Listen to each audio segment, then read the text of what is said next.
We're gonna watch the Warhammer video. Let's see. Let's see. This is from Warhammer Explained. Warhammer 40k lore explained for beginners. And I am 100% a beginner. I know nothing besides that there's an empire. 40,000 has the craziest, most complex and deep lore I've ever seen in anything fiction. It is literally a meme in the community that trying to explain Warhammer quickly is impossible. But I actually think this is something of a rite of passage for Warhammer lore YouTube channels to attempt to explain Warhammer quickly. And so that's what I want to do with this video. I want to do my version of explaining all of Warhammer lore as quickly as possible. I believe in you. I think you can do it. For the Emperor. Oh, like in Oblivion? For the Emperor! Okay, so there are a couple of things that I need to establish here before we actually get into what the lore is. The first thing to establish is the character of the Emperor of Mankind. Now, a lot of other fiction has an emperor or a central imperial... Good night, Lady Pong. Good night, good night, good night. Also, shout out to this head right here. For the Horde. Figure. And Warhammer is no different, but I would argue this character is the coolest out of all the other emperors. Couple things about the Emperor. Number one, he's a perpetual. This means he's essentially immortal. He began with humanity a long time ago and has been living alongside us. He's a vampire.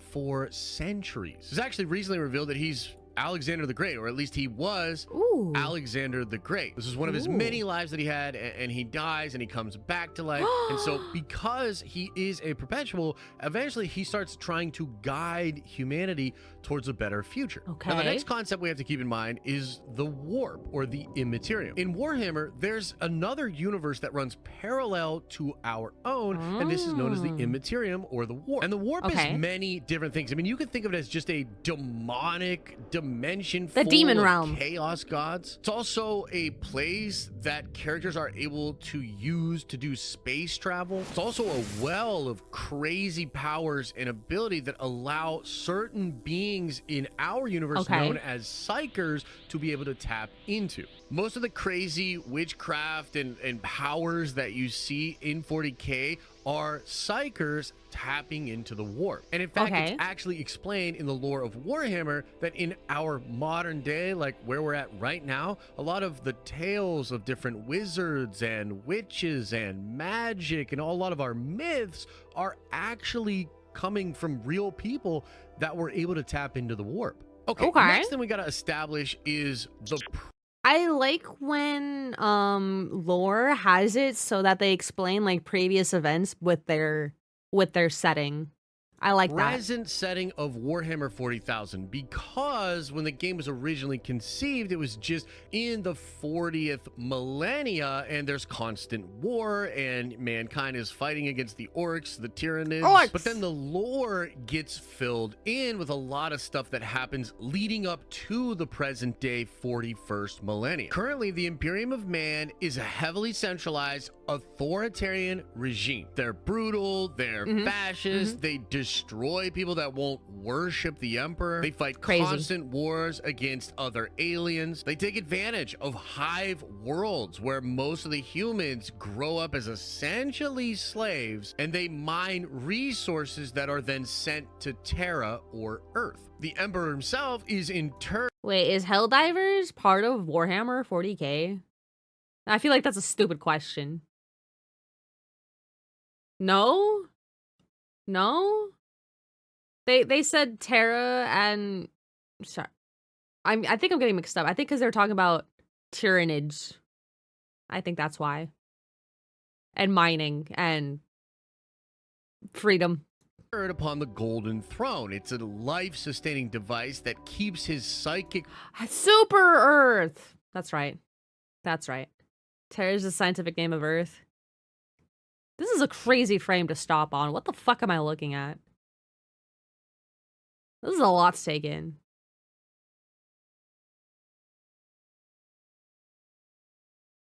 My brain's full already. The Emperor? Bro, the Emperor doesn't even have a fat set of tits. Why would you obey the Emperor?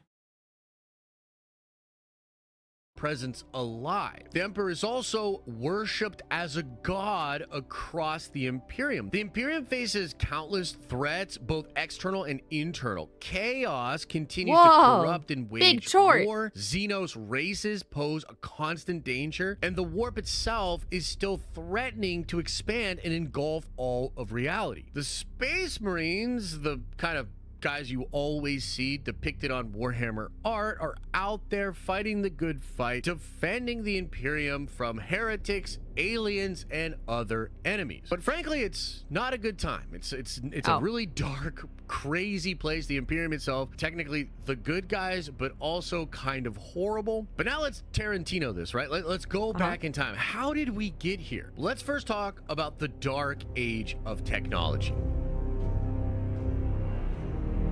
Okay. The Dark Ages, where we got the wheel. This goes back to the 25th millennia and lasts all the way to the 29th millennia. During this period, humanity made extraordinary advancements in science, technology, and colonization. They developed incredible feats of engineering, interstellar travel, and artificial intelligence. They also discovered the warp and were utilizing the warp in a lot of this technology. They created these warp capable starships that allowed them to travel across the galaxies. They created terraforming technologies, which also pulled on the power of the warp. And then they made maybe one of the most important things ever, and that is sophisticated AI. So things were going great for humans. Human colonies started spreading throughout the galaxy, and their dominion was massive. But then some bad stuff happened. First thing that happened were these things called the Men of Iron, which were advanced artificial intelligences. Yeah, they became sentient and rebelled, turning against humanity and having a massive war. This war was known as the War of Devastation, and it resulted in widespread loss of life. The AI rebellion targeted human settlements, infrastructure, and military forces, causing a crazy amount of destruction. This is why we should never have sentient fucking robots. Never have a single goddamn sentient fucking robot. If you ever think, man, we should have a sentient robot, that would be really helpful. No!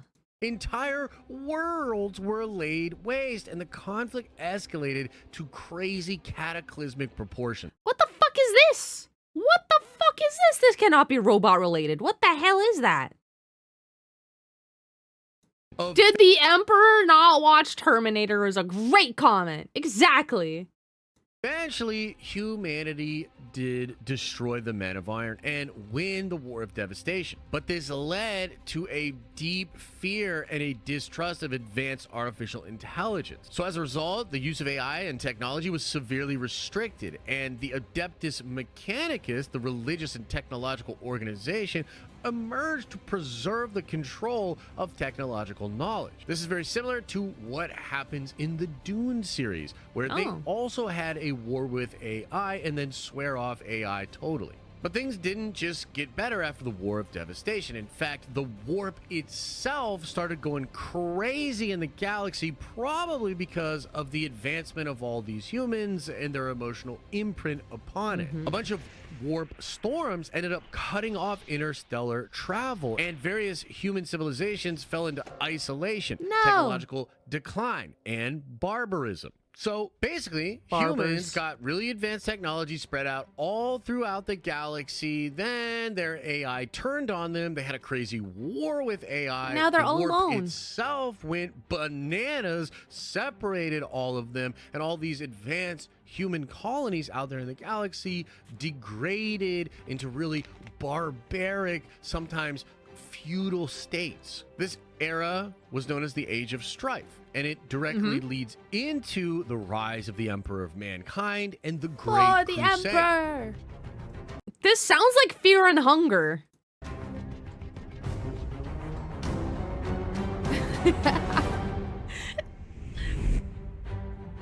The Crusades!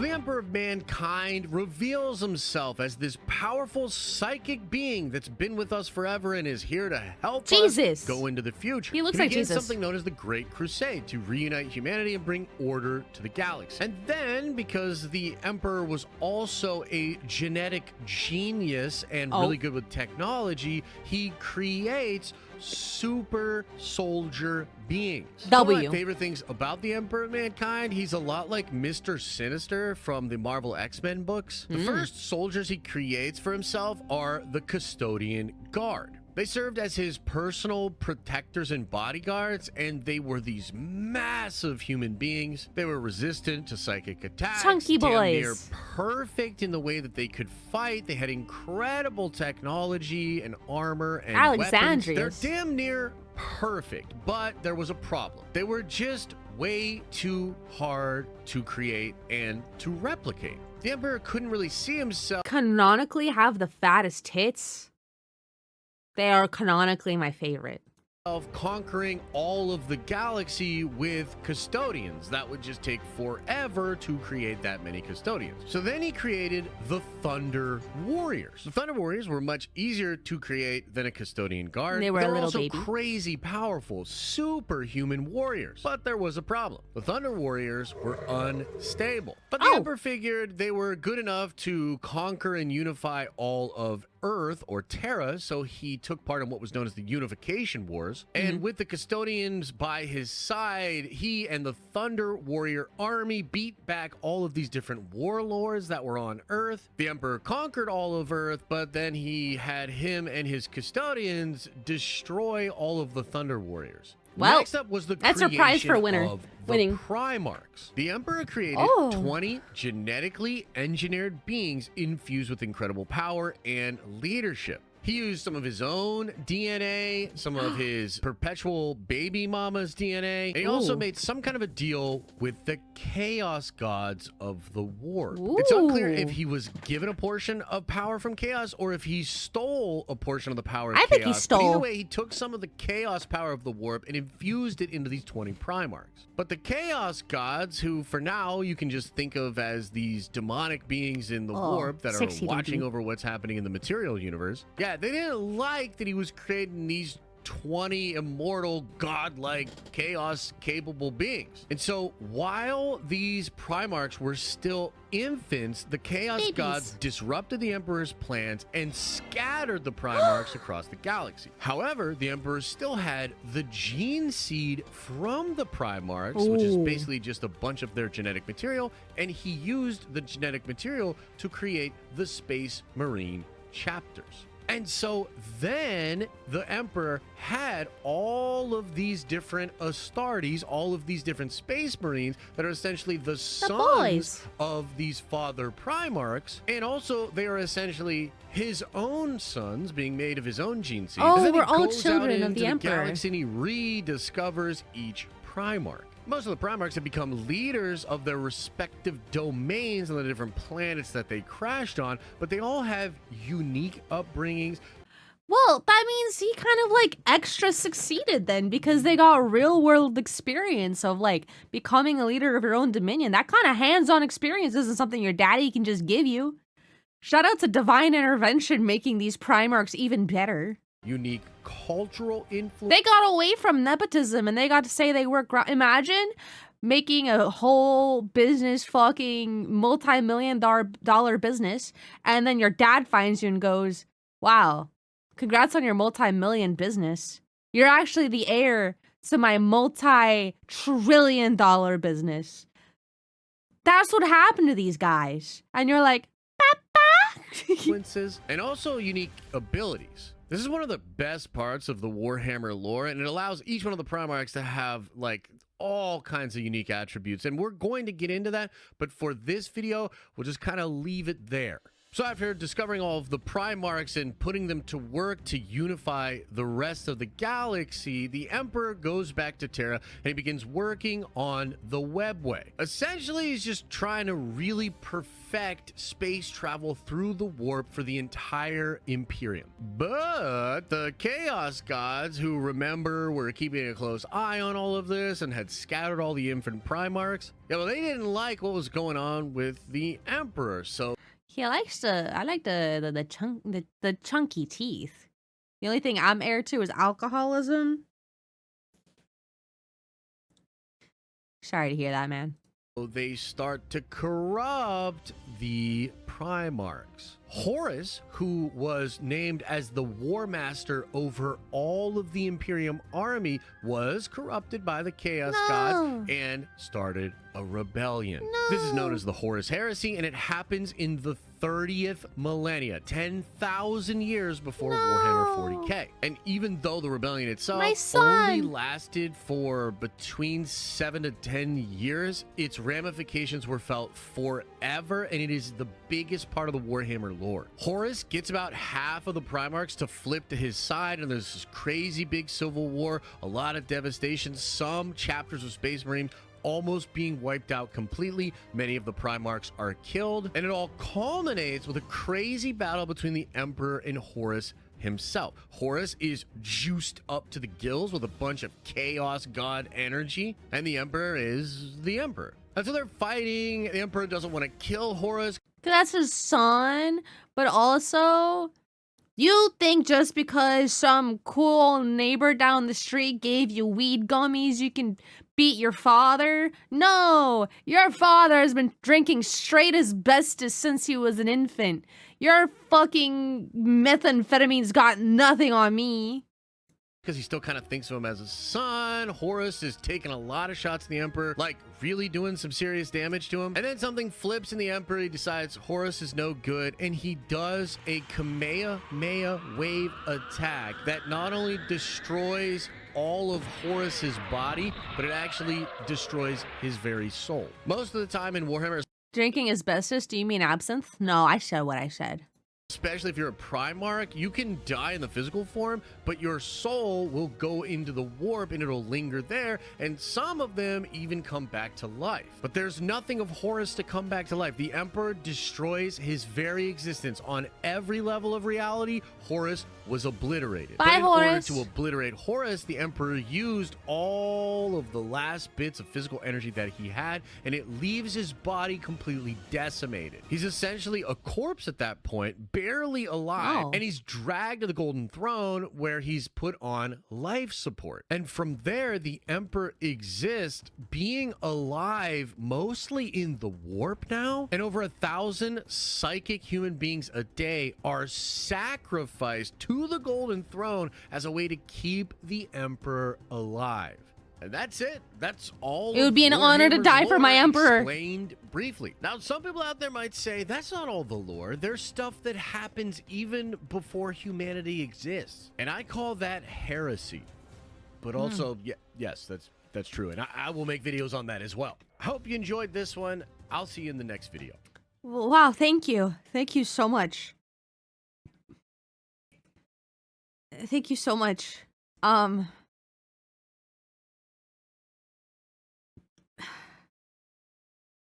Let the big eye rest. Oh my god. Alexander the Great just kept going and Cthulhu showed up at one point. Got it. I see. I see.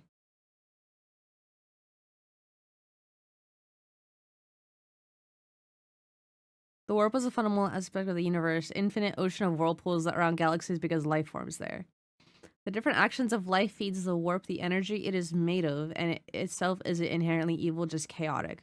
It's only messed up because the galaxy in 40k is messed up and has been since the war in heaven.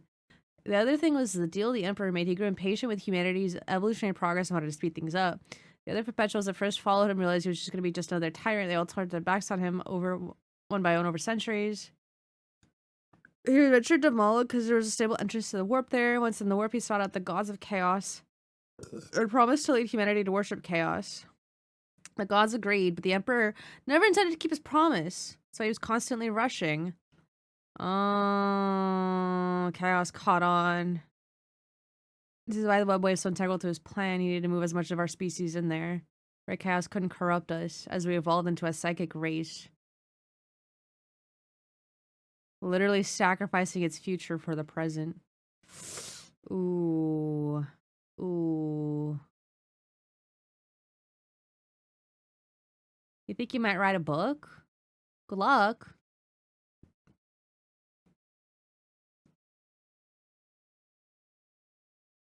Okay.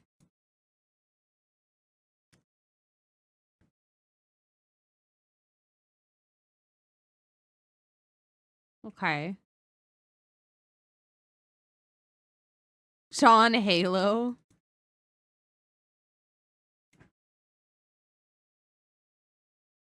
Do you like reading? Not as much as I used to, but there's also a 2-hour video for just one part. This was a great overview in just 15 minutes. There's a lot going on in this, huh? Man. Okay.